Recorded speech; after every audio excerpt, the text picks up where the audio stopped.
The following podcast contains coarse language and adult themes.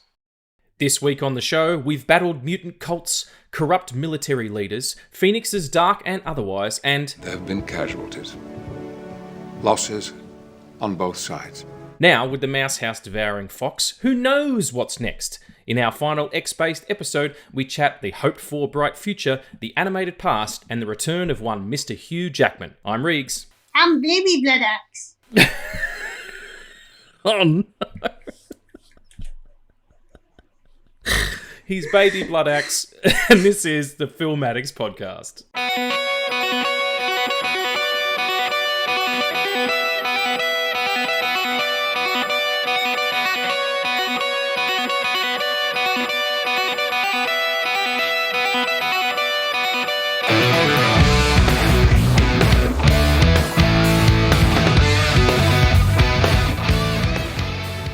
Hey folks, and welcome back to the Film Addicts podcast. We're so glad to have you here. I'm here with Baby Blood Axe, who is the illegitimate child of Blood Axe and Madonna, which is fucking weird. How you doing, Baby Blood Axe? I'm doing okay. I can't do the voice the whole time. That's totally fair. That joke is going to make a whole lot more sense when Rebel Moon actually comes out.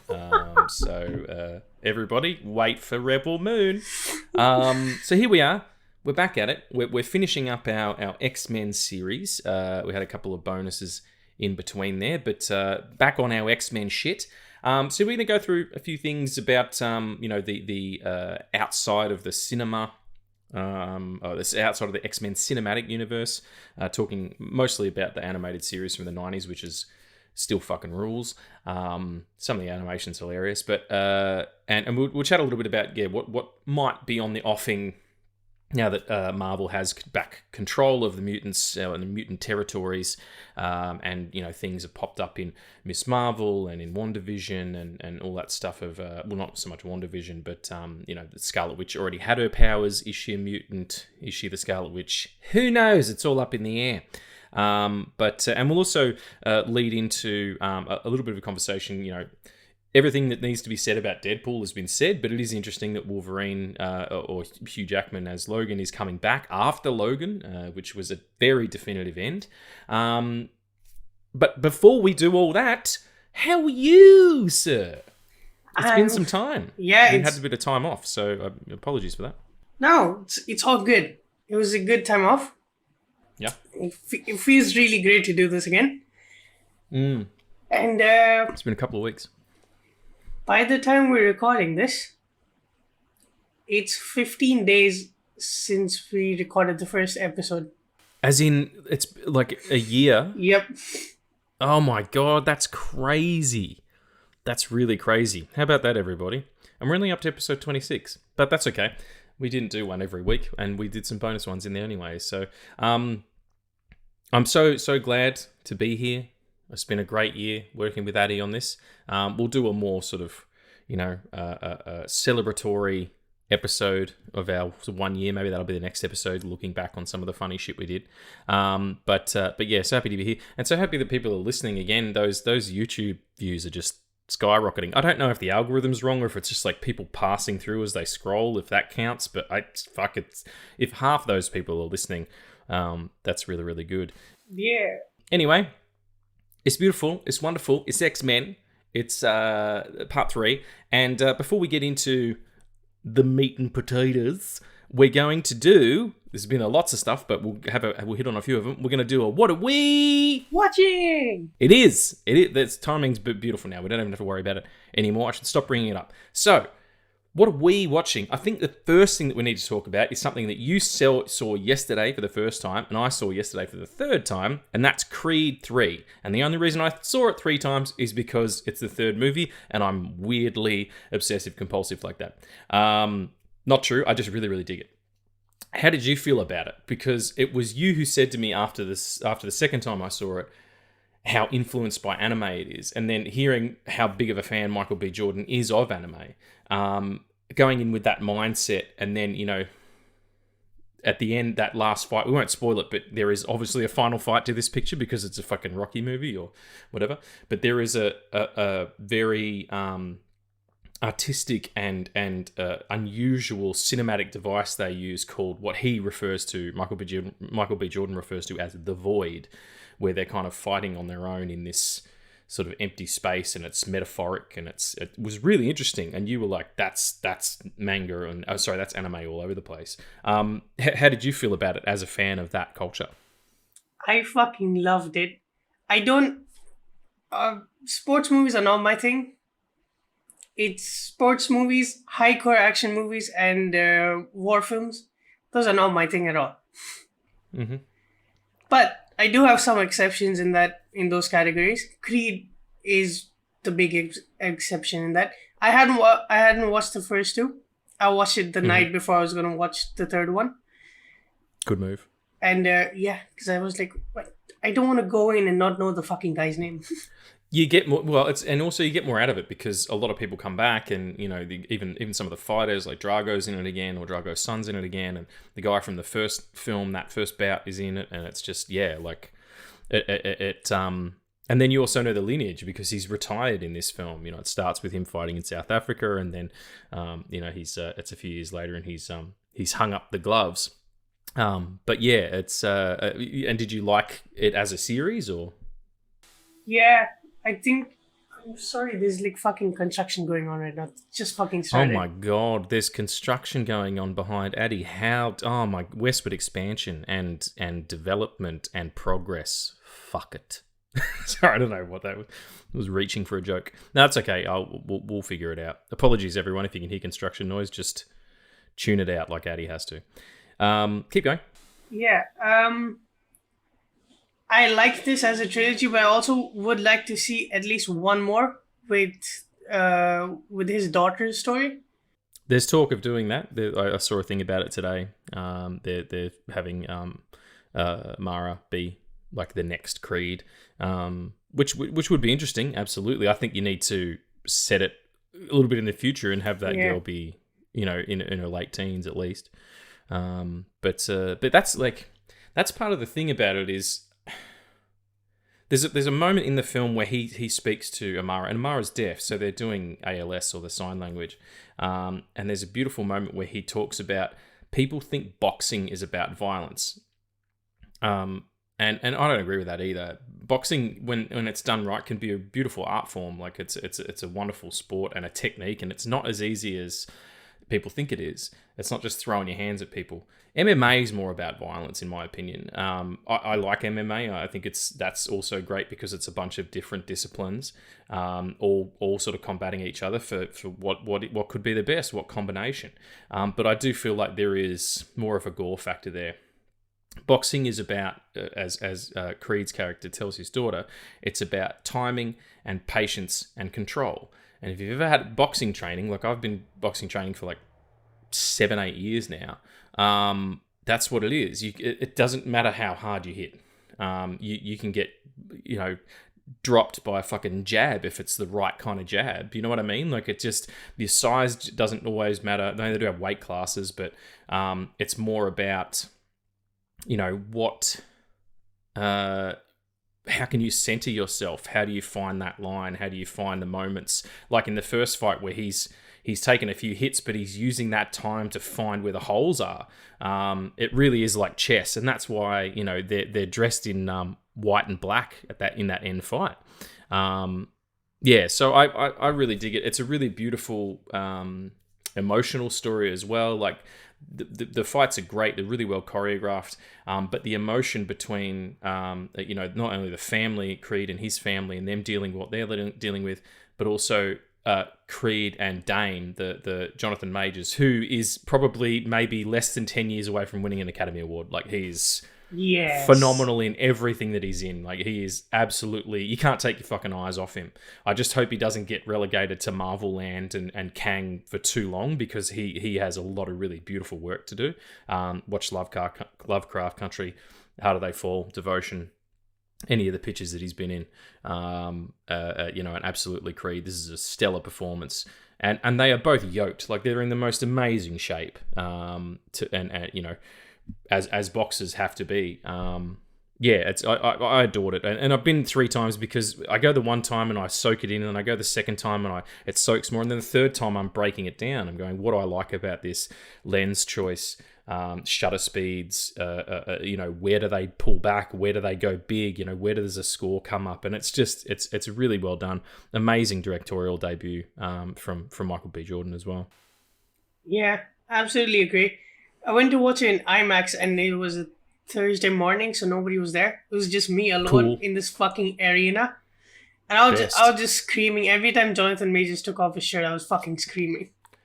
Unbelievable shape this man's in. But he was also, while he was training to do Creed, he was also training for his next picture in where he plays someone who's trying to be a professional bodybuilder. So that is, that is a lot of work. He was going to the gym 3 times a day, and it's just incredible dedication. And when you hear this guy talk, he's so eloquent. He understands his craft so much. And it's all about character. He was asked what his favorite scene was in Creed 3. You ask anybody that, and they could be like, "Oh, the fucking this fight or what that fight." He's like, "Oh no, it's that diner scene where he hit Dame and Creed first meet up again after 18 years, and they're just sitting down having a meal." And he was like, the entire movie is in that conversation.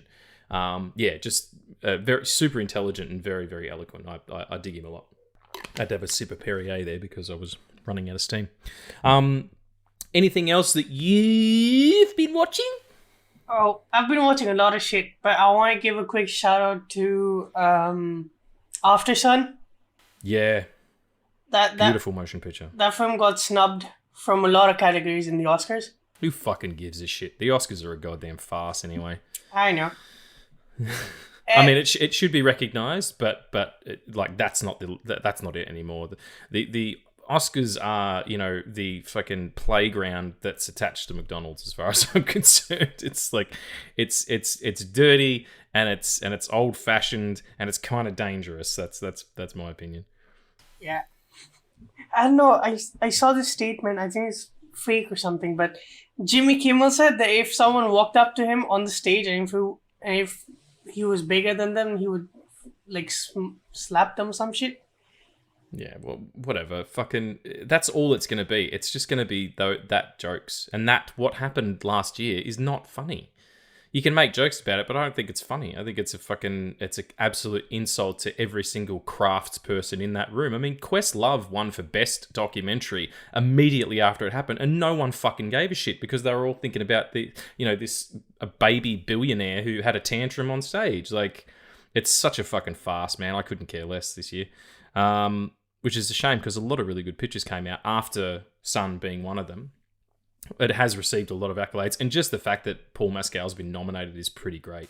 Yeah, I don't think he's going to win because that category belongs to Brendan Fraser. You reckon? Yeah. I don't know. I'm feeling like... Have you seen Banshees of Inisherin? I have. I think Colin Farrell might take it. I think he's really solid in that picture, but I haven't seen The Whale, so I don't know. Yeah, you got to see The Whale, man. Yeah, well, it's stopped running here, unfortunately, so I'm waiting for streaming. It's already up, though. It's already on streaming. Not here, it's not. I can't get it on VOD yet. Same thing with Babylon. You said it was out, but it wasn't in my territory, apparently. 2 other things I want to just... a couple other things I just want to talk about real quickly. One of them is...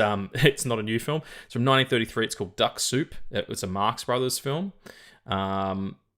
Absolutely hysterical. I saw it for the first time 2 weeks ago. It was actually on the 27th of February because I write these things down. And it is fucking hysterical. It goes for a minute. It goes for a minute. It's really quick. No, it goes for about an hour and 8 minutes. And there is a joke every 30 seconds. And they're all good. Just really funny, where he's on trial. And the guy's like, that's some evidence. That's some evidence we'll have to eliminate. Yes, I'll have some. What? Some lemonade. And I just spat all of my fucking tea out. It was just so smart and so cute and so traditional. I just loved it. So that's, if you can get your hands on Duck Soup, do watch that. The other one was something we both saw, Cocaine Bear. I didn't hear it, but what the fuck was that? It was a movie that is the most 2023 a movie has ever been. Like it is so now. It's a TikTok joke. It is absolutely a TikTok joke. It's like a skit that ran too long. There's some interesting parts in it. It was great to see Ray Liotta for one last time. Totally consumable, totally forgettable. But it was also like really gory and silly in parts, which I appreciated. But it was popcorn. It was fairy floss. It went away real fast. I did not like that. I didn't think it was as gory as it should have been or could have been. Mm-hmm. I think they could have gotten more silly. It could have been more cartoonish, yeah. But it was a nice tight 90 as well, like, which was interesting. Another tight 90 as well, which I saw yesterday, opening day, was 65 with... What are you laughing at?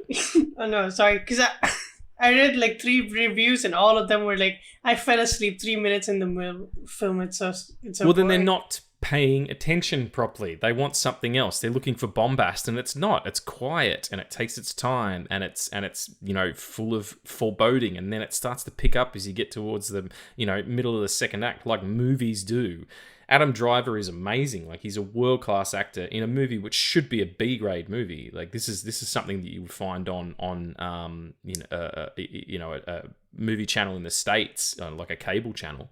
About this dude who I won't say exactly what happens because it's not what you think it is. Like, everyone thinks it's one thing and it's not. So it's not dinosaurs in space?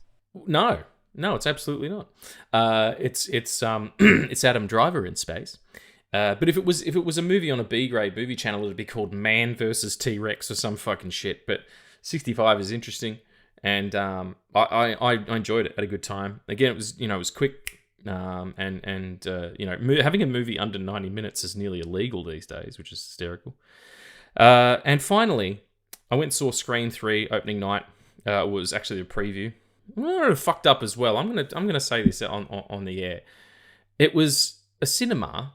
And they had like a where you go and it's the night before the actual opening day. So it was a Wednesday night as opposed to the Thursday opening, and it's a premiere screening. So you go and you pay a little bit extra. It's like, $15 instead of $12 for me. The deal is that you get a can of beer. Like, someone promotes it. I can't remember the name of the beer company. It doesn't really matter. But they were like, here, you get a beer with it. And I was there with a friend of mine, and neither of us drink.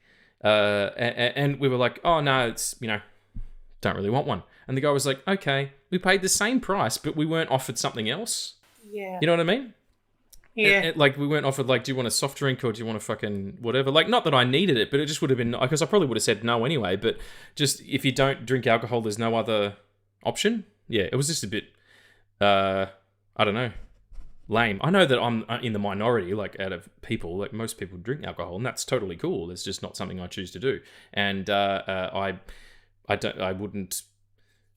never really did that at the cinema anyway, even when I was still drinking. But yeah, it would have been nice to have a goddamn milkshake or a fucking... Well, I don't drink them either, but, or something. And then the creme de la creme, the piece de resistance was... There was a dude there. This is Scream 6, mind, right? So it's R-rated in most countries, so here it's an MA-15.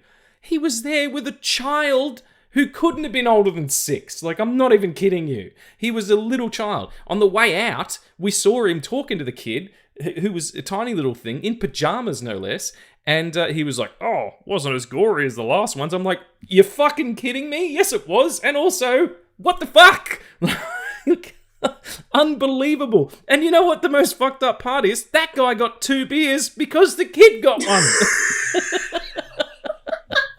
So Grandpa had 2 fucking frothies because he brought, a baby to the... He bought an infant and got a... Like, they're not giving me a soft drink, but they're giving somebody who's not even in primary school yet a fucking beer? Bizarre. I'm telling you, man, it was beyond belief. Anyway, that's what were we watching. But anyway, next time, give me a sparkly water or something fun. Frozen yogurt. Yeah. See, that's a good snack for a film. It's not messy. It is. It's not messy, and you can get rid of it easily. Well, luckily, my friend Michelle brought me a fucking vegan cookie, and it was delicious. So I was satiated, and I didn't punch this guy in the neck. Not that I'm like that anyway. I'm gonna punch old men in the neck when there's children present. My goodness, I'm beating up geriatrics in front of children. That's two different kinds of fucked up. Oh, that's too much Creed for you, my friend. That's right. I've seen Creed too many times. I want to punch everybody. No, that's not what it does to me at all. It just charges me up. I will admit though, I did train very hard the following day. Right. So that's what we were watching. I have one more thing that I have to say. Oh yeah, what was it? I watched this film called. I'm gonna butcher this fucking name because I don't know what it is. It's called Skinamarink. Skinamarink, yes, hugely profitable and popular at the moment. Yeah.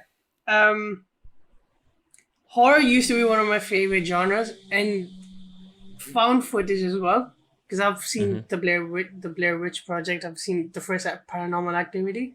The only good Paranormal Activity film that there is the first one. Mm-hmm. I haven't seen any of them, so I'll take your word for it. This film is the most experimental film I've ever seen in my entire life. It's not for everyone. It's a film that doesn't really have a plot, and it's a film that you can't really spoil for anyone. And like, Jesus, it's one of the most terrifying things I've ever seen because it's imaginative horror, and it's done so perfectly well. Isn't it about like toys that become sentient or something like that? Like it's a really creepy version of Toy Story? No, fuck no. No? Okay. No, I'm just taking a stab in the dark. When you went and saw it, was there a grandfather and a fucking and an embryo sitting in Oh no, I watched two it at beers? home. I watched it at home. Oh, okay. I don't watch horror movies in theaters. It's too much for me. Fair enough. The plot summary is that two kids wake up at the middle of the night to find their father missing, and all the doors and windows in the house have disappeared. Jesus. Yeah. If you're looking for something that you've never seen before, watch this, but also remember, this will not leave your head. And that's a bad thing, because this one definitely... I fucking love this film. I adore this film. I will never see this film again in my entire life. Sometimes it's like that. You're like, wow, that was incredible one time only. Yeah, it's like... It has 2-minute scenes that will like show you what the fuck might be happening, and then it's just 20 minutes straight of just montages of things that are happening that you find just weird and unsettling. Mm-hmm. And the theories going on about what's actually happening, and if like it makes sense once you hear the theory, but it's also very fucking heartbreaking. But I'm not going to spoil what the theory is. Okay. So, but recommend it though. Yeah, if you want a fucked up time. Yeah, sure. Okay, cool. Well, there you go, everybody. If you want to fucking get fucked up, take a baby to the cinema and drink 2 beers. No, yeah. I'm going to get off that now. I'll get off it. It was just super weird, that's all. You just see something, it's like, what? That shouldn't be happening. That's very strange. Yeah, there you go. Go and check out Skinamarink. What is it? Where does the name come from? I don't understand. I don't think it's an actual word, but if it is, I think it's probably a condition. Oh, but it's not referenced in the Yeah, picture. No, not at all. Oh, okay. That's interesting. Well, fuck all that noise. We're gonna jump into. Would you know? It's Nerd News. Nerd News. It fucking is. Nerd News.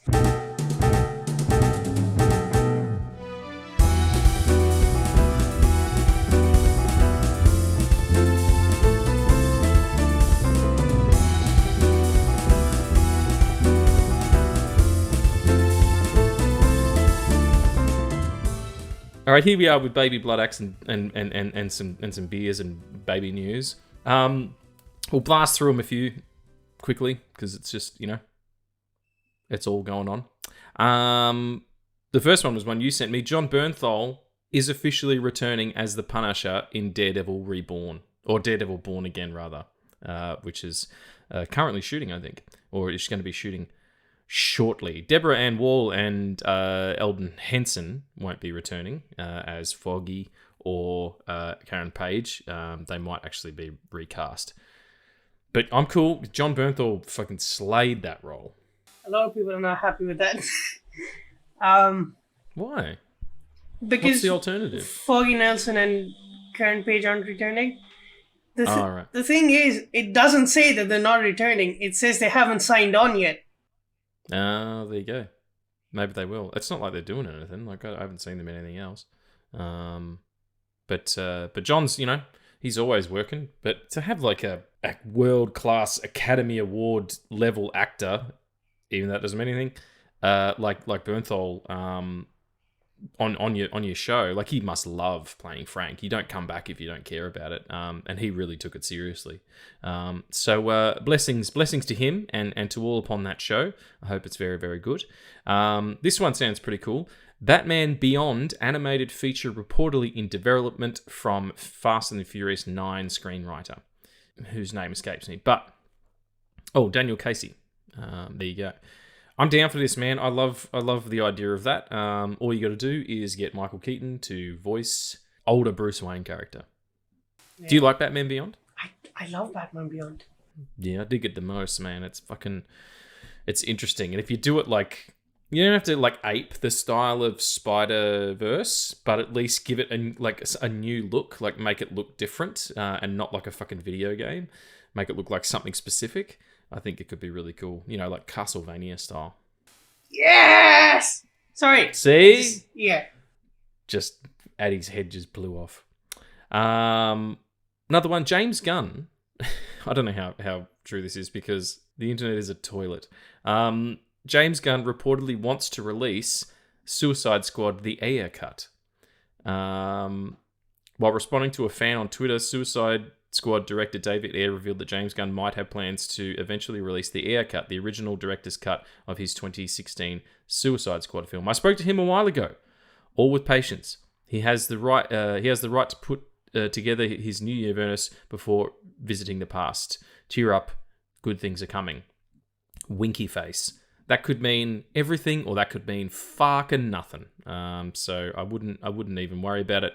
But I don't know. I don't understand why that isn't a possibility. Even if you just dump it on streaming, people are going to watch it. Especially sort of Snyder files or Snyder heads. Speaking about Creed 3, it has achieved the highest box office opening weekend ever for a sports picture, which is pretty cool, especially for a movie that is, by young people. It's a film that has graduated out of being part of the Rocky franchise. Like, I think the Creed movies in a lot of ways are superior to the Rocky movies. You can fight me if you want, but there's only 2 good Rocky movies, really. And the first one's problematic as well around, some of the treatment of Adrian in that film. Go back and watch it again if you don't agree. But that doesn't. Things change, times change and whatever and all that fucking stuff. But I'm just saying, through a 2023 lens, sometimes it can, these things spike and you go, ooh, that wouldn't sit well. Like, I was watching The Big Lebowski at the Astor the other night. Fantastic. My friend Tim, my mate Brad, who'd never seen it, like what a perfect way to see The Big Lebowski, first time at the Astor with a big crowd. And there was a few times there, like, for instance, the one of the characters uses the word whore, like as in a negative term for a sex worker, and the crowd was like, ooh, like booing, you know what I mean? And it just took me by surprise, I guess. Like, maybe that's just because I grew up with that film and whatever. Those things don't catch for me, but they do for other people. So, but yeah, just bear that in mind when you think about the Rockies. But the Creed films have graduated out of them, and it's great to see this one getting the most play because, like I said, it's by young people. Like Michael B. Jordan's only like 36 or something. Jonathan Majors is 34. It's majority of the cast members are people of color, and it's also like a really, really strong story that's not just about boxing, it's about a lot of other stuff as well. So to see people going out and to see this and to take something away from it's really great. So congratulations, Airbody, on that. And finally, this is going to lead us into the X-Men's with the first little part of our chat, the little tiny snippet, tiny itty bitty teeny weeny yellow polka dot bikini of talk we're going to do about the Deadpool pictures. Hugh Jackman rumored to be playing multiple variant versions of Wolverine in Deadpool 3. So I'm thinking that they're trying to fold Deadpool into the multiverse saga that they've got going on at the moment, because wouldn't it be cool if he turned up in Kang, or the Destiny of Kang, whatever the fuck it's called, Dynasty. So Wolverine might be, just a rumor, but he might be a bunch of different types of Wolverines. How do you feel about this Hugh Jackman return and what it means for, the possibilities of how good or bad Deadpool 3 is going to be? I like the idea of Wolverine being in that film, because I would love to see Hugh Jackman again as Wolverine, because who the fuck wouldn't? I don't like the idea of multiple variants. I don't. The only time... It worked so well in Spider-Man, though. Do you think they're just going to do it and make fun of it? I mean, it's a Deadpool film, so they are going to make fun of it. It's just the MCU hasn't... Like, the only reason why those variants in No Way Home worked was because we knew them. Yeah, it was a bunch of different dudes, from different dimensions who've all played Spider-Man. It's not like it's a bunch of different Wolverines in a room together. Yeah. It would be like... And also... Go on. Sorry, go. No, you go. I don't know, it might be like Doctor Strange too, where he finds another Doctor Strange. It's kind of this menacing figure, but again, we don't know much about him, so it's like, whatever. Yeah, I mean, it's like, I hope they don't undo the stuff that they did in Logan too much, which is, I think, why they're going for this time-traveling variant thing, so that remains untouched.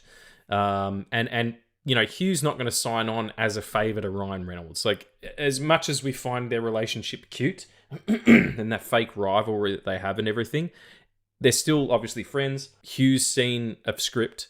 He's not going to sign on to something if he hasn't seen a script. And he dug it. And that bodes well, I think. And the possibilities of him seeing him in if it's a variant thing, he comes out as the... the Wolverine that we know from the animated series that we're going to talk about in the yellow-blue costume. Why not? Give it a go. But I'm the one thing about him that I attribute to this thought process to the We Hate Movies podcast.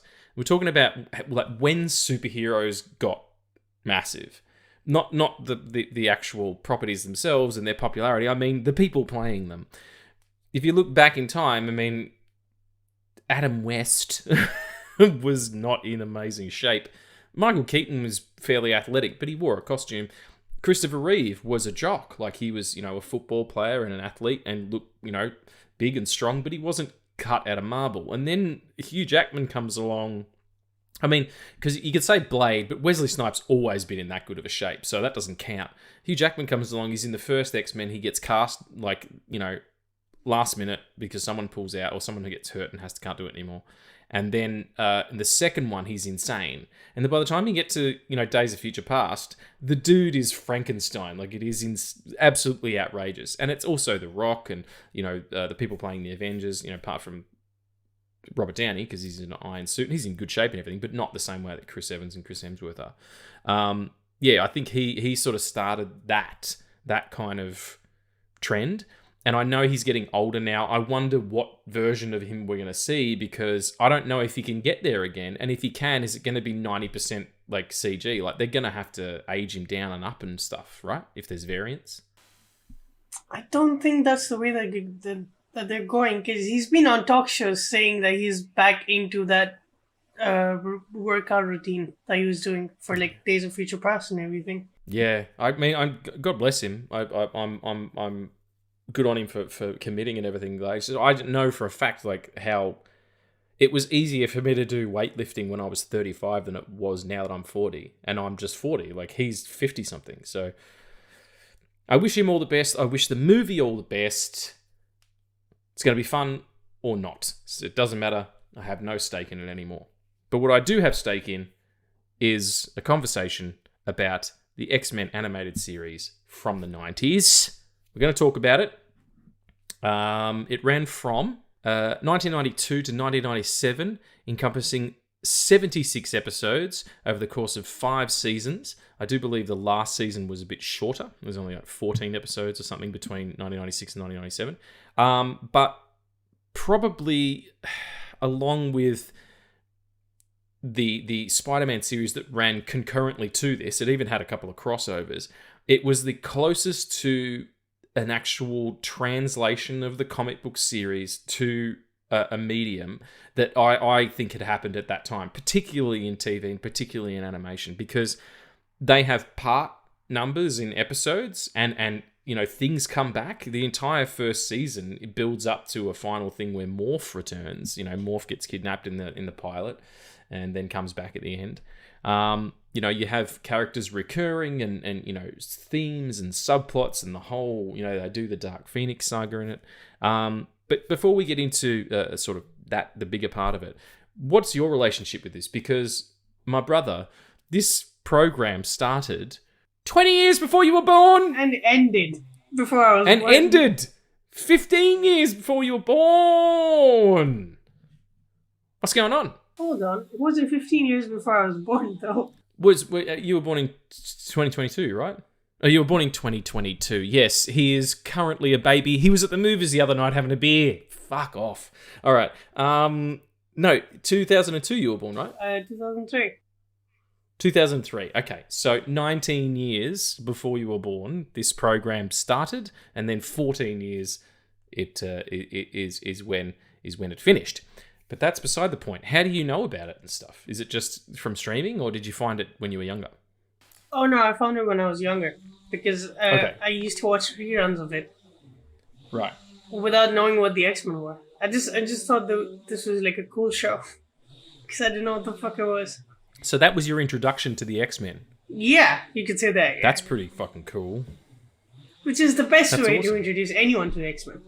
Through the animated series. Yeah, I tend to agree. I mean, I knew who they were because at the time, around that time, sort of early 90s, might have even been 92, I can't remember, they relaunched X-Men, Chris Claremont and Jim Lee writing, and it was the biggest thing on the planet. It was the highest single issue gross of all time. And I was aware of the book, and the X-Men show was running on in the afternoons and in the mornings on a show called Cheese TV, for all you Australians out there remembering Cheese TV. Cheese with a Z. Very cool. And they had the Spider-Man show as well. But so you saw it in reruns, and what was it that kind of stood out for you and spoke to you about it? Was it just like, oh, this is cool and colourful and I like these stories? Or did it start to get to that mutant and proud stuff quickly for you? Oh, the mutant proud stuff comes way after that because I was very fucking young when I watched that. Yeah. I just watched like a couple of episodes and then I fell in love with X-Men with the films and everything. Mm-hmm. And then I remembered, oh fuck yeah, that was this one show that I used to watch. Let's watch it again.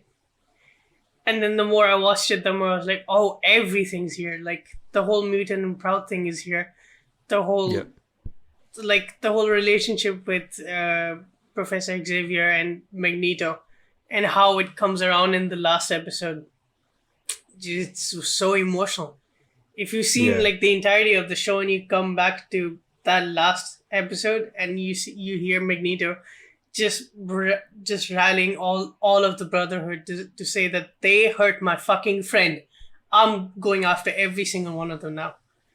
Yeah. It's on par with Days of Future Past for me. Really? It's a very complete story in a way that animation normally isn't. Because they take so long to produce, you often get told you don't get another season until you're halfway through. Before you've started making that one. So it's kind of just like these things just end. There's been other X-Men cartoons. There was one before this, which was called Pride of X-Men. And Wolverine was an Australian dude. Or someone trying to do an approximation of an Australian accent, like when I do one. Oh, yeah. fucking schnicked, or whatever the hell it is he was saying about being a wolf. I'm a Wolverine. Oh, Gene, show me your... Oh, I nearly said a really horrible word then. Oh, dear. Show me your one boob. I want to see one Gene boob. It's good I didn't say the other word. It wasn't the one you're thinking, everyone. It doesn't start with C. It was just an unflattering term for that piece of the body of a female's body. Hang on, can you just pass me that shovel? I just want to dig this hole a bit deeper. That'd be great. Anyway, there was that, and there was also in the early 2000s, I think there was a show called X-Men Evolution, and it was them in high school. That was my jam. Yeah, that was pretty dope, man. I dig that the most. It was cool to see some characters sort of more represented there as well, like Nightcrawler and so on. In the Iceman as well. In the series, it was the main cast was your Storm, Jean, Cyclops, Beast, and Wolverine, and that was kind of who else is there? Is there anyone else?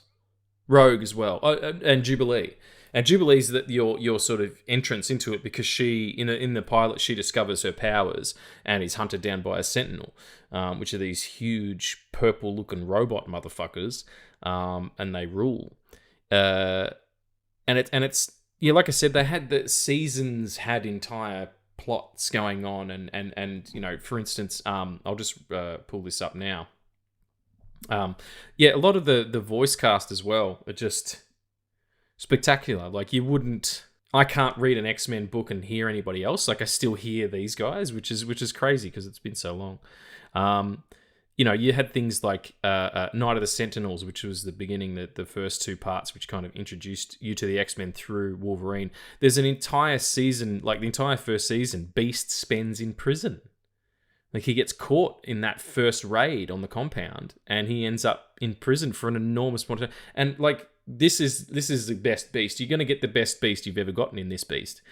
Uses phrases like the better part of valor is discretion, and talks about the Mayuka Tekin and that they invented the Crucial's concept of zero, and there was things that I learned from this dude. What are you shaking your head for? Who's the best Beast? Oh, just as in the character, yeah, I agree. As in the fucking design, there's an X-Men anime that has one of the best Beast designs ever. Yeah, I'll agree with that. That's pretty dope. That comes from the Grant Morrison new X-Men run as well. But yeah, just in the first season, you do Days of Future Past. Cable comes into it, which is super cool. I believe you get some talk about Genosha. Sabretooth is also involved, and they kind of are trying to rehabilitate him, which doesn't kind of take. And he sort of gets on Wolverine's guff about it. And then at the end of the beginning of the second season, it's Jean and Scott's wedding, which Wolverine's not very happy about, obviously. And you get things like Alpha Flight come into it, which is crazy. That talk about deep cuts. They go to what's the planet called? I can't remember the name of the planet, but it might be this no, it's not the Savage Land. It might be Warworld or something. But anyway, Mojo comes into it, and which is bizarre again to see Mojo on like outside of the comics. Like it was like seeing who's the dude, the big head in Ant-Man? MODOK.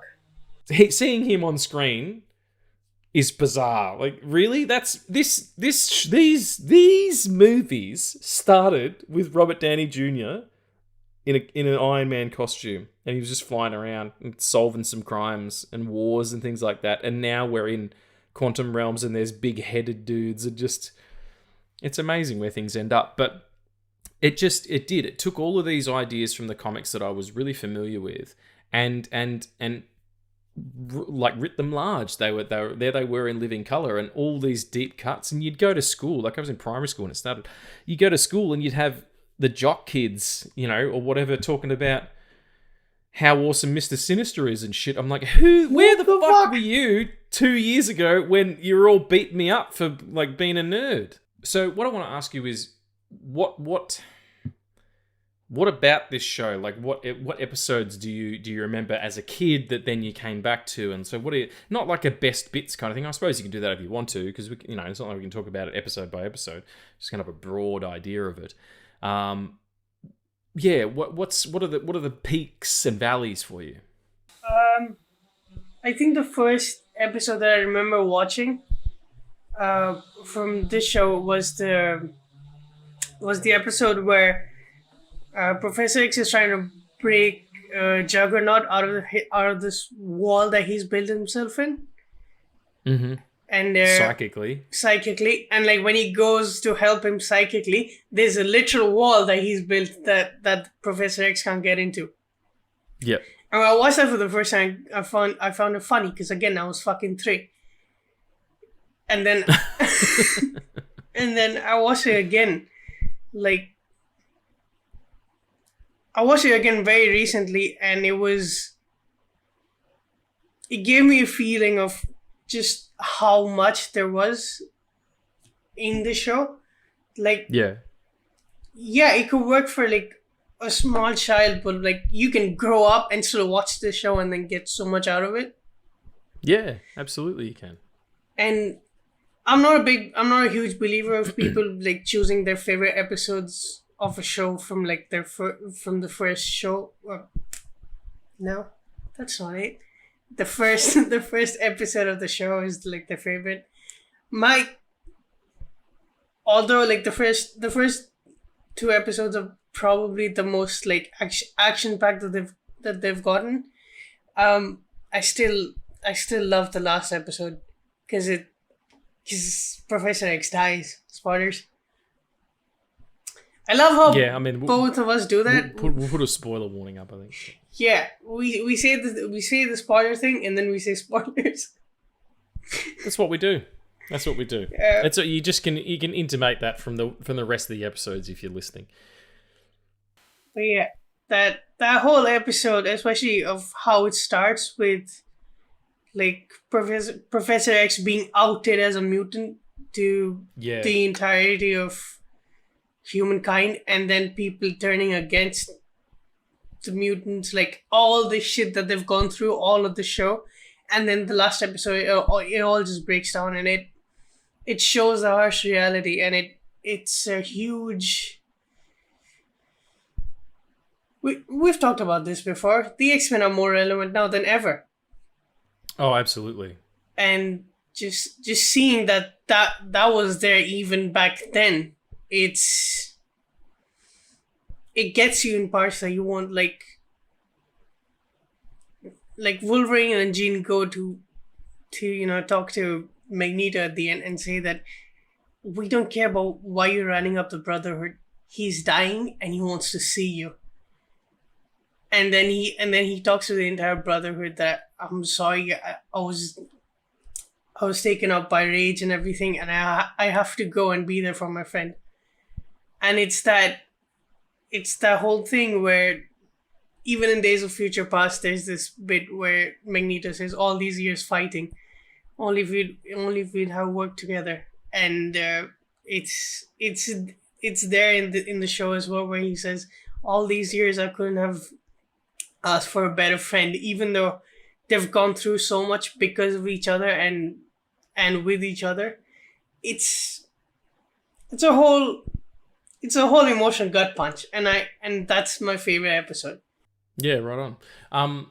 I tend to agree about how it's very much their story still, and that's a beautiful thing, because it is the tragedy of Charles Xavier is that his best friend will never hear him, and the tragedy of Eric Lenscher is that he will never hear him. Do you know what I mean? Like, they both are on opposite ends of, like, he can't get through and he won't be gotten through to, like, and until it's too late. It's always going to be too late for these two.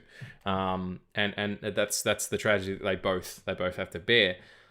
The arc of that story over the 5 seasons, over the course of the 5 years that the show ran, is really, really clear. And also the the core of the X-Men idea is the outsider, is the the minority, the set upon people who don't conform to, in air quotes, the standard that should be conformed to, whether it's socially, socioeconomically, biologically, sexually, or shooting fireballs out of your hands.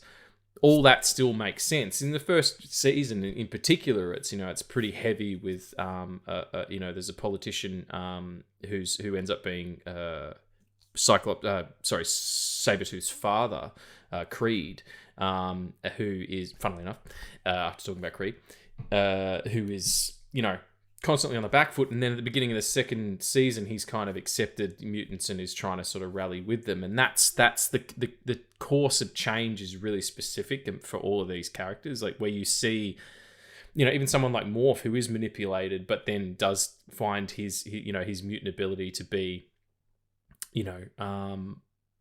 something to be used for evil. Like, you see that turn happen, and they take their time with it as well.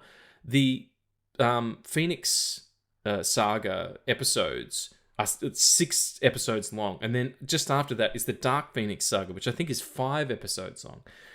They're not pandering to anybody, least of all children. These are big adult ideas. The idea of social identity and identity in general, whether it comes from a place of being confused about what the meaning of your race is, being confused about what sexuality you are or what gender, or being confused about just what your ideologies are going to ultimately become as you grow up. Like, as a teenager, how can you not get that? It's why they've endured for so long, and why people, I don't think that as much as the DC Cinematic Universe and the Marvel Cinematic Universe has grabbed people, there's no themes like this. They don't have there's some themes, and they're interesting, but they're usually movie by movie or hero by hero, not this one particular world that is, hey, it's not even tongue-in-cheek. It's like, hey, this is what we're talking about here. And it came along at a formidable time as well, in a perfect example of the state of definitely American politics during the 1970s, and particularly the 1980s as well. And in a cartoon. In a fucking cartoon, which is people doing a bunch of drawings and then flicking them together really quick. Like, that's incredible. Like, it has such a broad legacy. And even though, some of the animation's a bit goofy, and there's some sort of static moving stuff. It's not as liquid as you would like, but they had to produce them, pretty quickly. It did get a bit sharper towards the end of its run. Did you notice that? I did. And like, the animation stuff is something that I can easily look over, because like I've seen the Amazing Spider-Man show as well, and it's pretty cool. They both have the same design. Yeah. And would have been the same house, the same production house, I reckon. Yeah, I guess so. That would make the most sense, though. Because they did. There's a couple of episodes that cross over there. I dig the Spider-Man show as well. That's even more deep benched stuff. It's talking about, it doesn't get into the Clone Saga or anything, but it gets into long form storytelling, like I was talking about with you on another episode, or it might have been when we were just chatting the other day about the Neogenic Nightmare is an entire season. It's got like 20 episodes or something. Madam Web comes into it at one point. He's like training Spider-Man to be the Spider King or whatever the fuck it is, but she keeps coming back, and that's sort of that entire season. Yeah, it's over the course of however many years it's been. It's getting close to 100 now, but at least let's say the last 60 to 70 years of television, audience have gotten smarter. We've talked about this before. A show like Sopranos or Mad Men or Game of Thrones would not have worked in the 80s. It was a sitcom sort of era, and cartoons were, episode by episode based. Like, you knew who everybody was, but it's not like they referenced things previously. The guy from Cheers, someone from Cheers doesn't walk in and talk about what happened about last episode. The only thing that carries on is maybe some of the relationships. But by the time we get to sort of the early 90s and then, the early 2000s, we started telling stories that took a little bit more effort to focus on, a little bit more effort to concentrate on. And this cartoon series that, again, is made for children is a perfect example of that. And it's why it's got so many rabid adult fans. I won't say it's a slept-on show because every now and then I find someone who just adores this show. Yeah. Which is always amazing to see. Like, the X-Men don't get the love that they deserve. And that breaks me to a certain point. But the X-Men, with all the struggles that they present, have always been the most hopeful of any Marvel property, I feel like. Sure. Like, I can agree with that, yeah. Like, for me, there's a point where, like, Professor Xavier is just egoistic and just, he wants the X-Men to stand something that just isn't the X-Men, where he wants people to see them as, like, their saviors and everything.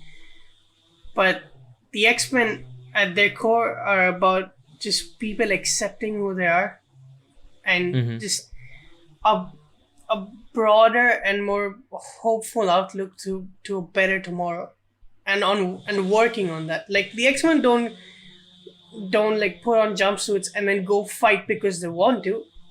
They go fight because they believe that they can be a place in this world where everyone's accepted. And I feel like that message is the most important thing that should be talked about, especially today. Yeah, absolutely. Very well said, my friend.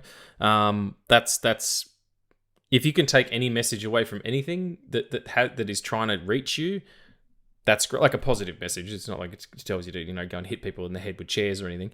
But yeah, if you can look at this and either find yourself or find somewhere else or find some compassion in that, then that's beautiful. I will say the episodes that I remember most clearly are the ones in the final season, because I had like a VHS tape of them. I didn't have the other seasons on there. And there was the origin of Mr. Sinister, and it was kind of like a Jack the Ripper tale. And there was one where it was a flashback to World War II where Wolverine was fighting with Cap. It was called Old Soldiers. And I'm going to tell you this much. It fucking ruled. And I remember this animation changing. You know how I knew that it was like better? Wolverine's shoes. Wolverine's shoes? Yeah, he had boots on, as opposed to like I can't even remember. Like, he was in the costume a lot, but he had like these boots. It was very popular in the 1990s in comic books to draw people with big shoes or big feet. Ask Humberto Ramos, the comic book artist who's currently working on Strange Academy, I think it is, but created a series for Image in their cliffhanger imprint in the 90s called Crimson, about vampires and shit. With an amazing artist, worked on Spider-Man and everything. He would draw big hands and big feet, and that was super popular. I remember that changing at the time, and I was like, hang on a minute, I know what's up here. This is big feet time, and I just remember that so clearly. But yeah, it was a wonderful show. We do love it a lot. Is there anything else sort of you wanted to touch on about that before we quickly jump into what the possibilities of the future of the X-Men are? I mean, I know there's a new season of this coming out. It's actually called X-Men 97, which is would have been the year it had finished, and it's, following the animation style, probably going to make it a little bit more liquid and flowy. But yeah, how do you feel about it moving forward? I love it. If there's one thing that they should bring back, it's that show. I do want to quickly say, like, I want to shout out X-Men Evolution and the X-Men anime that's there. That's by the X-Men anime is by Warren Ellis. That's actually how we started talking about doing the trilogy of episodes. Yeah. Well, yeah, because it's the same animation house that did Castlevania, which he also created, yeah. And Warren Ellis has had runs on X-Men. Yeah. And in the comics, I mean. Like, it's a one-season run because, shit just happens. It was there's a Wolverine one as well. Yeah. That show is the epitome of how the X-Men can change through time and yet also have the same amount of meaning to them. Like, Yep.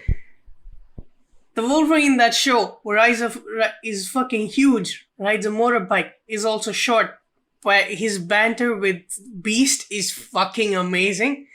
Like, in that show, Beast wears that jacket that he's wearing in X2. Yep. And that... X3. X3, sorry. That's all right.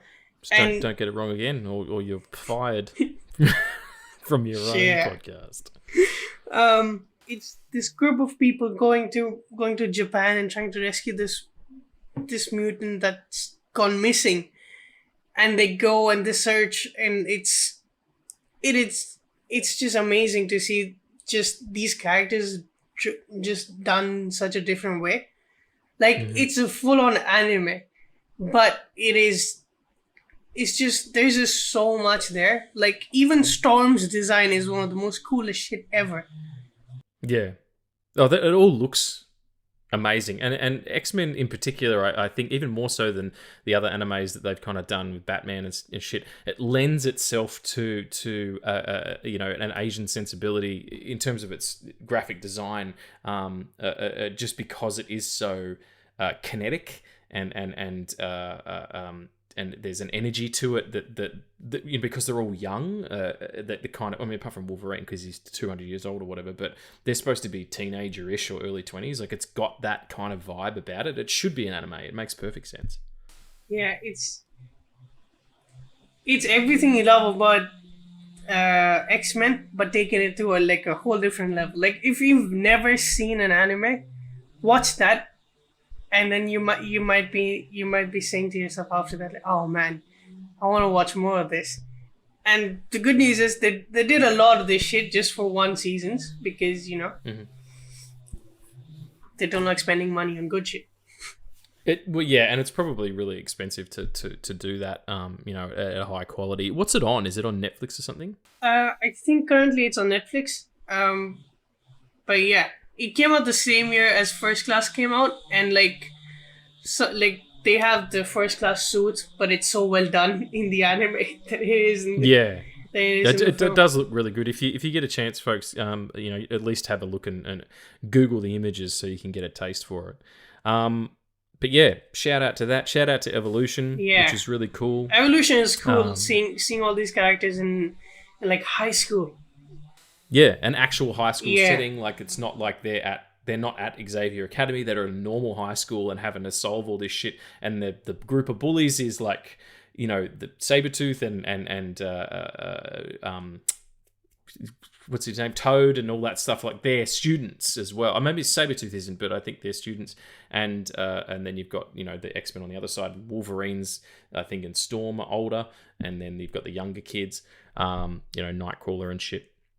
Really good, really slick animation style. Didn't run for very long. It had like 2 seasons or something, but well worth your time, absolutely. Yeah, it's the show that made me realize that I'm not gonna say it. What? It made you realize that? That Rogue. Nothing wrong with liking Rogue, mate. Yeah, she's fantastic. Yeah, I like well-drawn Rogue in yeah. Just somewhere Anna Paquin is cracking the shits. Fuck motherfucking fuck. That's my impersonation of Anna Paquin. It sounded like Michael Jackson having a fit. Oh dear. Motherfucker. Intense. Anyway, animated X-Men. Go and check it out in all of its forms, wherever you can find it, or pick up a goddamn comic book, will you? Shit. Yeah, the future, do that. The future is, exactly, pick one up. The future is X-Men. They're going to keep IP shoving it down our fucking mouth. You're going to eat this muck. Eat it. Eat the fucking muck, you shit heaps. We don't even care. Pay your money. And they know we will. So they're going to bring the X-Men into the MCU. It'll be interesting, I'm sure. Let's say like 3 things that we hope might happen. With Marvel taking over. It could be anything. It could be casting, it could be storyline, it could be how they do it, it could be who does it, it could be whatever. What do you reckon?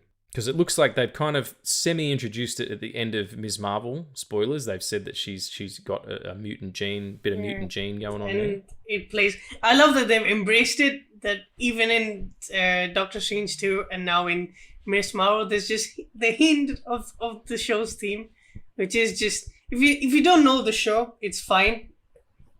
But if you know the show, that's something that will fucking make you jump up.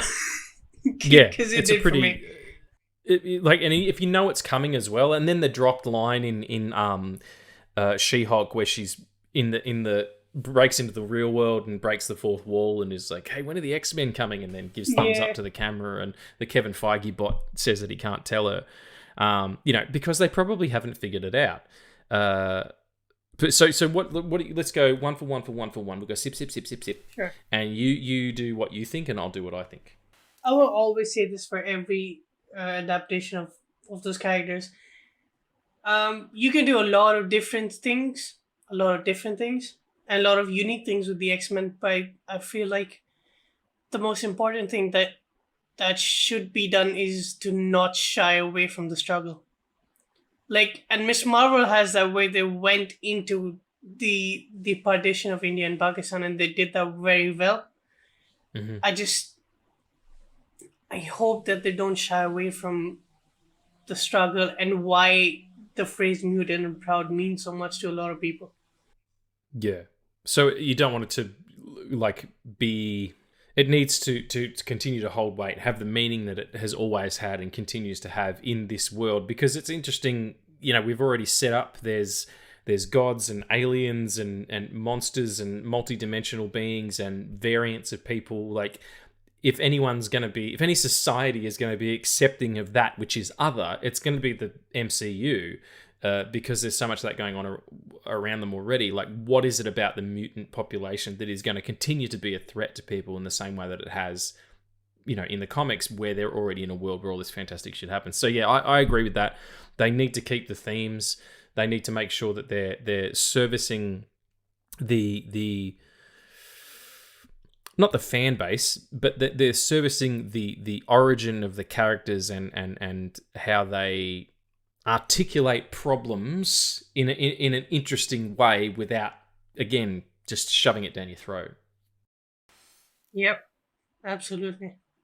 What's yours? All right, I'm agreeing with you. Okay. So I'm gonna say that's mine too. What's your number 2? Yeah, just one more point to add on to the last one is I feel like they would benefit more if the X-Men was kind of, or just the arcs that they go on with the X-Men in the MCU could cater to more adults than kids. Like something like Doctor Strange in the Multiverse of Madness, in just the visuals, could be terrifying for a lot of kids. Yeah, very true. But I mean, maybe that's a place where they can sort of lean a little bit more adult, because the rest of the MCU is going towards children's stuff. Maybe start making some X-Men stuff for people who are, over the age of 12. I don't know. I'm really open to a lot of things that they might do, and I have faith in Kevin Feige, because he started with the X-Men. He did, yeah, absolutely. He was Avi Arad's co-producer, right? Yeah, Avi Arad was co-producer. That fucking idiot, yeah. The toy maker, yeah. That's right. He might be a nice guy, I don't know. The most important thing is that they're faithful to these characters and they treat them with respect. Someone like Logan, who's been around for fucking 250 years. You can't just have him... you can have him throw jokes and everything, but you can't just have him do that every single time he's on screen. I think everything I say would just go back to there has to be weight to these characters and these stories. Well, I think it's you're right though. I mean, Marvel's very much guilty of that at the moment, in that it's all like that Joss Whedon that happened, like kind of humor that's like wearing a little thin. It worked in Buffy, but it's kind of everybody sounds the same now. There's no real voices. What you need is clear, distinct voices for each character, and also, like in the movies, give them all a reason why the problem is the problem. You can't just be like, we're all mutants and it sucks. Well, why does it suck for you? It sucks for Roach because she can't have intimacy. Sucks for Wolverine because he feels like he can't get close to people emotionally because he's going to outlive them. Like we said last time, what does it feel like when you realize you're not aging? What is it like to have voices in your head? What is it like to always be covered in blue fur? What is it like not to be able to look people in the eye? Like, think about all of these things and articulate them specific to each character. I agree with that, yeah. So that was like 2 and 2 again. We did that again. That was pretty good. All right, what's your last one? Do like a who do you want to sort of have a bit of some fingers in this stuff? Like I know last we talked about Ryan Coogler maybe doing some mutant stuff, but I reckon he should probably have a rest and go and do some do some other interesting stuff outside of the Marvel Cinematic Universe. Who would you like to see get up in it? That's so to speak. Get all up in them X-Men. I don't know. I think I have like 2 or 3 castings that I could go on though. Go, yeah, you do that and I'll do the filmmaker bit. Yeah. Deal? Sure. Yeah, as much as there is buzz around this, I think Taron Egerton is the right guy for Wolverine. If you're going a younger Wolverine, absolutely. He can still be older than the rest of them because Taron Egerton is in his 30s. He doesn't have to play a teenager. But yeah, I think he's got the size, he's got the ferocity, and he's definitely got the physique. And he's a fucking great actor. That's what you got to do. You got to put good actors in these roles. Like most of the actors who were in the original series and in First Class, that series of films are really good actors. Like think about this stuff. Yeah. Who else? Have you seen Wednesday? Have I seen Wednesday? The picture about the guy who wakes up and the Beatles don't exist? No, the Netflix show Wednesday about Wednesday Addams. Oh. What am I thinking of? Yesterday. Yeah, Jesus. Have you seen Tuesday? No, I haven't. Is that the movie where someone forgets all the Rolling Stones music? Idiot. No, I haven't seen Wednesday. But I'm told it's good. Yeah, in that show, there's Christina Ricci who played Wednesday in the film. Yeah, I know Christina. Yeah, amazing actress. Yeah, I feel like Anna Paquin would do a really great Emma Frost. And how Anna Paquin? You said Anna Paquin then? Yeah, I know. Yeah, but what's you were talking about Christina Ricci? Yeah, so like how she's in a show. Oh, okay, I see what you're saying. Yeah, sure. Yeah, okay, yeah, I can dig on that. Yeah, Anna Paquin, she's a feisty blonde as well. If she's playing Suki. Yeah, I'm cool with that. Give me one more. Yeah. Shit, I gotta look up. Do you have any castings? Because I gotta look up this last guy. John Cena as Beast. John Cena's Beast? Yeah. Just cover him in blue fur makeup and give him that glasses and let him. Have you ever heard him talk, like just in interviews where he's not on? Yeah. He's very, very well spoken and eloquent. Just give him, that, and then you don't have to fucking do any CG and stuff. The dude's a behemoth. Oh shit! Yeah. Okay. And also, he's John fucking Cena. Yeah. Like, it is his time. You will get bums in seats if you put Cena in it. Yeah. Like have Beast like drop kick a guy every fucking film, and just the crowd will go fucking mad. Yeah. One or two drop kicks per picture. People will love it. Yeah. Especially like 1 or 2 is the max, because Beast, with all the things that he is physically, he's not a guy that condones violence like Wolverine might do sometimes. He's a very diplomatic person. He seems like a conscientious objector, like someone who sees violence happen, but and will participate only in as much as that it saves people. Is pacifist. Pacifisms, which is a good way to be. Is what? Being a pacifist is a good mentality. Like sometimes you have to put your dukes up, metaphorically and actually, physically, but to go through life not wanting to commit violence or hateful acts against people is a good way to be. Right. I'm not sure if you heard on mic then. My tummy just went...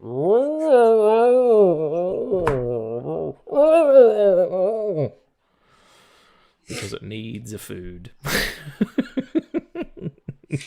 I'm interested to see if that comes up on mic. Before you said my tummy, you said cum. I can't get that out of my head now. My tum. No, you said your cum. My cum? What did I say? Jesus Christ, did I? Sorry, everyone. What you heard was my tummy, not my cum. Yeah. My cum is silent.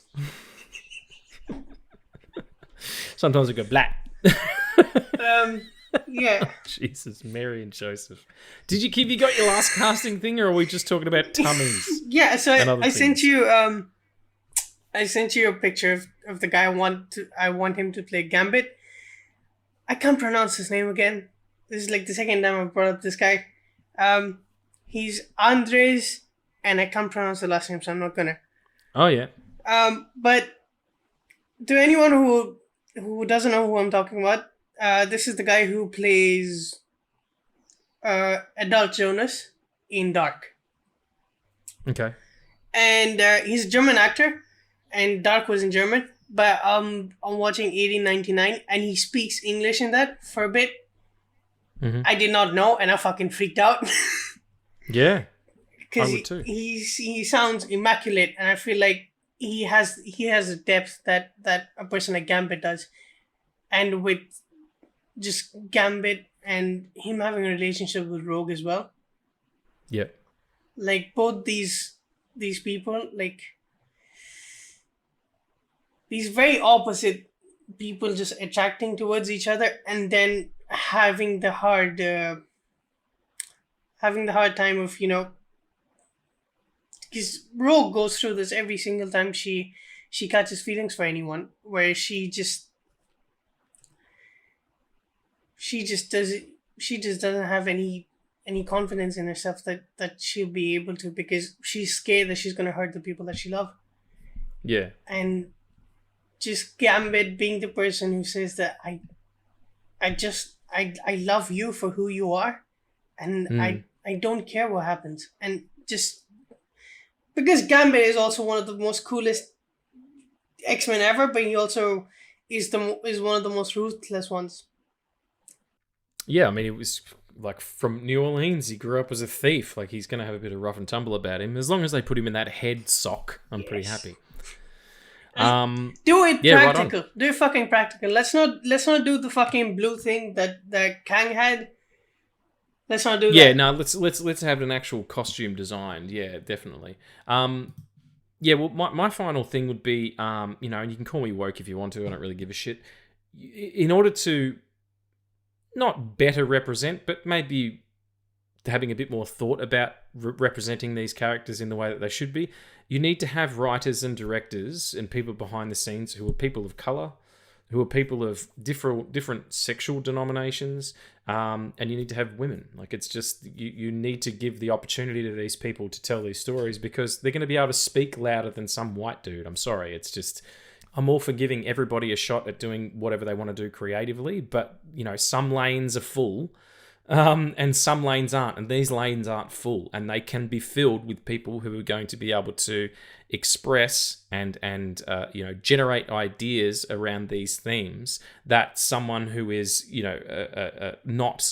has never had to struggle with those kind of things may not understand fully, even if they are sympathetic to it, even if they're an ally. I just feel like new voices are needed, and now's the time. It's the perfect opportunity. So just make some good decisions, Marvel. I bet that you will. I bet that you will. Yeah. And like, as you said, it's very true that if there's a place to do it correctly, it's this one. Yeah, even more so than anywhere else, because this is where you get to talk about some real stuff, some actual the way that people live, as opposed to god people flying around and taking over quantum realms and all that stuff. So, but yeah, it's exciting. It's going to be fun, whatever it is. I'm up for the X-Men in all of its forms, and bring it all on. We hope you enjoyed chatting about the X-Men again for a final time, and over the last couple of months as we were doing the X-Men episodes, it really is near and dear to mine and Addie's heart. Had a great time chatting about it. But before we leave, we're going to do one more round of X-Men questions. Do we have any X-Men questions? We do. Well, before we get into questions, I want your opinion on New Mutants, because that's the film that doesn't get talked about. Oh, the New Mutants. Yeah, the New Mutants was brand new. If you remove the X-Men part of that, it's still pretty cool. Like I like the idea of subverting genre and being like, this is almost a horror picture. It looked really cool. There was some good performances in there. I think it was aimed at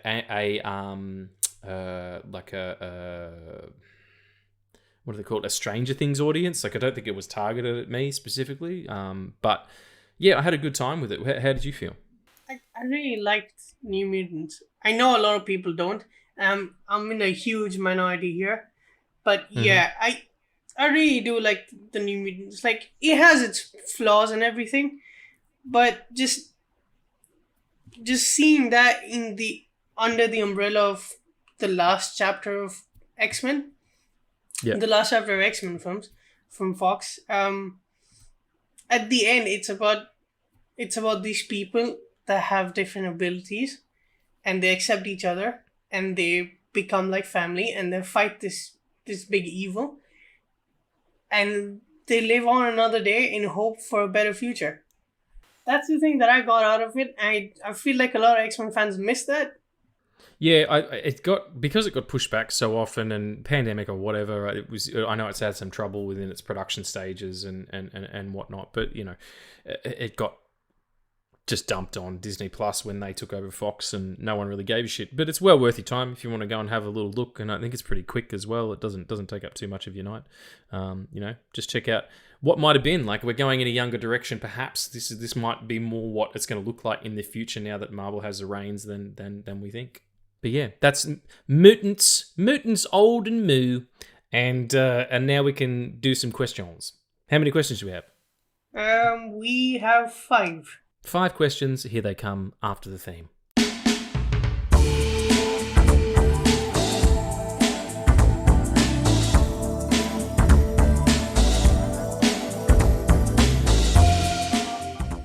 So here we are, X questions.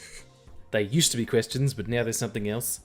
Answers, perhaps. Anyway, it was a terrible joke. Maybe I'll cut that out. Nah, I'm all about transparency. Stop laughing. It was terrible. Oh, you enjoyed that one? Oh, okay, good. Addie laughed. I appreciate that. He laughs silently, though, like Muttley the dog. What? You know Muttley? He just kind of laughs silently. That's not silently. No, but I can't do it silently. I had to make some noise. No, he laughs going like that. That's Muttley. Oh, I used to do that. That used to be my laugh, and then my throat was so bad because of it that I can't do that anymore. My favourite laugh in the world is my business partner Dan, the second half of Hit 66. He laughs on an in-breath like Jimmy Carr. So instead of going ha ha ha like that, like a laugh, he goes like that. It's fucking hysterical. And he doesn't listen to this podcast, I don't think, because he's a very busy man. So he won't know that I'm making fun of him. But Dan, you laugh like someone kicking a hyena in the balls. Or you sound like someone putting something up or indeed taking it out of a donkey. Okay. Yeah, let that one sit with you for a minute. These aren't questions. These aren't answers. What are we doing? Let's go. What character in the X-Men... Sorry. Did you never pre-read these? Come on, man. No, I do. I stutter sometimes. You get to the stage fright. Yeah, I get it. It's cool. I stutter all the time too. Yeah, question 1. What character in X-Men is the most... Okay, listen to me. This English is fucking terrible, right? What character in the X-Men is most like yourself? Oh, right, okay. Or which one do you relate to more? Sure. Probably... I'd like to say Wolverine, because I'm old, but that's not the case. I don't relate to him at all. Probably Jean, someone who is, not to sound like a dickhead or anything, but someone who has an immense amount of power, or at least a lot to give, but is stifled by their inability to, control some of the voices in their head. You know what I mean? Like, understand what it's like to feel overwhelmed psychically. So yeah, I would say probably understand that. I mean, I'm not going to go ultrasonic and kill anybody and destroy planets or anything, but I understand that being a slave to all the things that your psyche tells you, whether it happens to be stuff about being a being from an interdimensional thing or whatever the fuck the Phoenix is, or if it's just, self-doubt, that kind of thing. So yeah, probably Jean. I also like redheads. I'm not one, but I do like them. Yeah, we both have that common. Yeah. My wife's a redhead. She looks like poison ivy. She deals a lot of plants too. She's really good with plants. It's amazing. Anyway, keep going. You'll go. Who do you... Well, unfortunately, it's not Blood Axe, so... Well, he's not one of the X-Men. You've made that up. Baby Blood Axe. Having a beard. I'm going to do it one more time. Hopefully. Oh, yeah, I can't wait. I'm going to say Rogue. Yep. For all the reasons. For obvious reasons. Yeah. Yep. Intimacy. Closeness. I totally get that, man. And at least, hey, if we're nothing if not honest on this podcast, so if that was too much of an overshare, you're listening to the wrong show. Next! Yeah. Do you all... It's y'all. So, do you all have any comic recommendations for X-Men comics? Yeah, absolutely. Even though he's a fucking miserable piece of shit, Joss Whedon's astonishing X-Men run is really good, particularly the first part of it. The first 12 issues is really great. The Chris Claremont Days of Future Past is a high watermark too. X-Men versus Avengers by Brian Michael Bendis is really good too. I read that recently. Where fucking everybody gets the Phoenix power, which is pretty incredible. And yeah, Grant Morrison's new X-Men run from the early 2000s is super interesting and really powerful.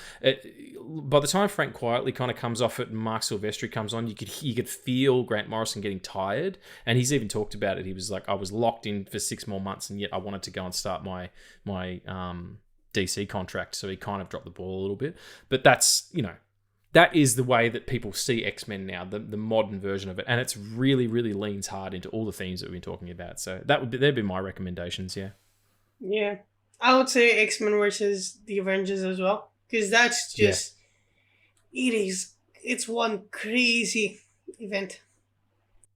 It is, yeah. And it's really well realised. And I like seeing the X-Men and the Avengers work together as well. It's those two teams have great sort of... Because they're almost the antithesis of each other. Like they don't really. One's a super team that's kind of celebrities and all this shit, and then one of them is this little group of people who are just trying to fucking help themselves out and help the people around them out, as opposed to, flag wavers. So yeah, I would agree with that.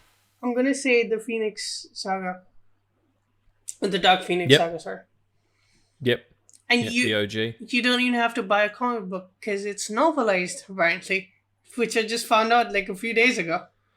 Yeah, I don't know. If you're gonna read the comic. Like, well, then again, hang on. That's not fair. If you prefer novels, then yeah, probably a good move. But I feel like that story benefits from visual stimuli. Absolutely. The question number 3: If Michael Giacchino directed an X-Men film adapted from an X-Men comic, what would you hope he'd do? Based on Werewolf by Night. Based on that kind of aesthetic, the origin of Mr. Sinister, like I was talking about before. That'd be really cool. Do it like a Jack the Ripper kind of story. Out of the origin of Beast. Yeah. I mean, that might be a little on the nose, considering you just did a werewolf picture, but I get why you would say that. Yeah, absolutely. There you go. Beast and Mr. Sinister. Or, fuck everything. Have Michael Giacchino... I know this is not your question, but we answered yours, and now this is mine. Fair enough. Take it. Fuck it. Have Michael Giacchino direct the X-Men show that I'm pitching, which is Rogue and Gambit love story, but then they find out that they're in this bubble that Jean has created, and they have to get out of it and save all the X-Men. Yeah, it's like normal people / WandaVision. I dig it. Yeah, that's a good. And let them fuck. Let them fuck. I mean, it's the X-Men. Keep on the head sock. We're dealing with adults, so yeah. Yeah, let them fuck. I dig it. Also, let it happen. Yeah, right on. WandaVision and normal people. That's a good comparison. I'm stealing that. I had never thought about that. All yours, mate. I've got all these ideas. I've got oodles of them, mate. They're coming out of me holes. All me holes have got ideas coming out of them. So you could have as many of them as you would like.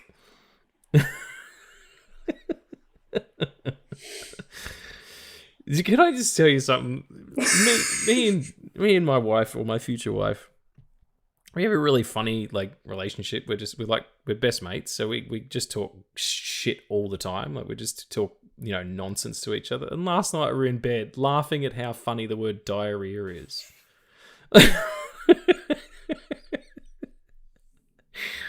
She just shouted that I've got diarrhea. She goes, "Ree's got diarrhea," and I was like, "You're the one who's got it," and just being silly, and then laughing at how funny that word is. Diarrhea is not funny at all under any circumstances. It's horrible, but just that's the kind of ridiculousness that I'm talking about. She makes me like this. It's on her. It's on her. Honestly, if she was normal, I would be too. Anyway, enough about things coming out of people's holes and diarrhea. You can have that idea is the point. What's question number 4, buddy? Which one? The holes coming out of... What? The things coming out of the holes? That's the idea? The other one. The okay. WandaVision and the normal people. And diarrhea as well. You can have that idea as well. I just came up with it just now. Ridiculous. Diarrhea, the podcast. Unbelievable. I'm sorry. We're devolving again. The other day, a friend of mine asked me, what's the most craziest thing, or how would you like to die? And I'm bringing this up because it's... Jesus, okay. I'm bringing this up because it's related to diarrhea. Is it? Yeah. I said, I would like to go out shitting myself, but not shitting all my organs out, just uncontrollable shit. Why? Of all the things, of all the possible ways that you could go, skydiving, hit by a bus, the pufferfish that you're not supposed to eat part of, but then you accidentally eat that part of it and then you blow up. Pushed in front of a train. Splinter gets infected and you have to be amputated, and then more, and then the other one is the phoenix comes down and turns you into ash. All of those, no, but shitting your pants to death. Yeah. Amazing. I imagine myself on a fucking field just covered with shit. Congratulations, that's the weirdest thing you've ever said. That's not. We both know that's not. That's probably not it. I would like to go out, having intercourse. I think it'd be pretty traumatic for the person that you're with, but that'd be a pretty good way to go. They call that recycling. What the fuck? That's a Richard Pryor joke. I'm not going to stake claim to that gag. That's Richard Pryor. I'm a main man. Anyway, talk about a fucking tangent. The podcast. What the fuck is question number 4? If it doesn't have anything to do with diarrhea, I'll be very surprised. Yeah. See, it happens with Q&A every time. Yeah, we tend to drift from the topic, which was X-Men. Oh God, so, what the fuck? I think people expect this level of buffoonery from us at this point anyway. Which is good. Yeah. Who would be some great composers for an X-Men theme? Giacchino would be great. Yeah. We just talked about him, if he's doing double duty. I think the original X-Men theme's pretty fucking great, the John Ottman score. Yeah, that's a really, really amazing one. Yeah. I dig that a lot. I would also say Hans Zimmer. Just get him to do an X-Men 1. He's done Superman, which is fucking amazing. He did Dark Phoenix. That film has no X-Men score in it. No, it doesn't. It doesn't have any themes. No, not really. I think it's a good score, though. Especially, you can listen to the demo version of it, which is really cool. Yeah. Also, when you say themes, you mean as in music themes, not actual. Yeah, as in themes for characters and things like that. Yeah, yeah. Like the character comes on screen and they have little bit of a score going on. That or James Newton Howard, the guy who works with M. Night Shyamalan all the time. Like his score for Unbreakable is one of my top 5 favorite scores. So yeah, I'd go them. Number 5. This one's not actually for the X-Men, but since we're in this time, I'm gonna do it. We're here. Why not? Yeah. What's your pick for Best Picture? Diarrhea. What's my pick for diarrhea? Diarrhea. Here I go again. That's not the song. My best picture for That could the be the Academy song. Awards. I'm pretty sure Diarrhea, Here I Go Again. That's got to be a parody. That's got to be a Weird Al Yankovic parody. Yeah. What's How do we get on to Diarrhea? What's nominated? Okay, so it's All Quiet on the Western Front, Top Gun Maverick, Women Talking, Everything Everywhere All at Once, Banshees of Inisherin, Triangle of Sadness, The Fablemans, Avatar, Elvis, and Tar. What do I think will win, or what do I want to win? All right, so we can do this. You can go what's your pick and what will win. Like. Okay. Yeah.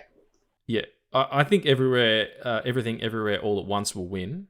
And I think that either Tar or Banshees of Inisherin should win. Like that, they would be my picks. But I think Everything Everywhere All at Once probably. What about you? Yeah. Mine's a weird one. Mine is my pick is Everything Everywhere All at Once.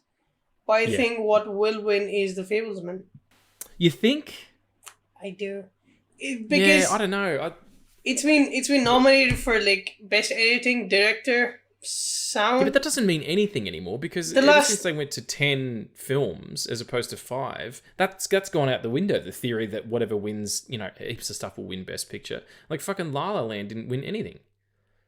Not La La Land, sorry. The one that won the year that La La Land was won like director Moonlight? and screenplay. Yeah, Moonlight won. Same with fucking the one that happened. I think it was the year after. Green Book. Yeah, Green Book and Parasite. Okay, yeah, okay. And last year, Coda won. Like no. I think the only other award they got was best supporting actor. I think that way of thinking about it doesn't work anymore. Yeah, I get you. But you might be right. I mean, I'd be happy for Spielberg to win. Like it's probably the final picture that'll get nominated for. I can't imagine his Bullet sequel will be, nominated for Academy Awards.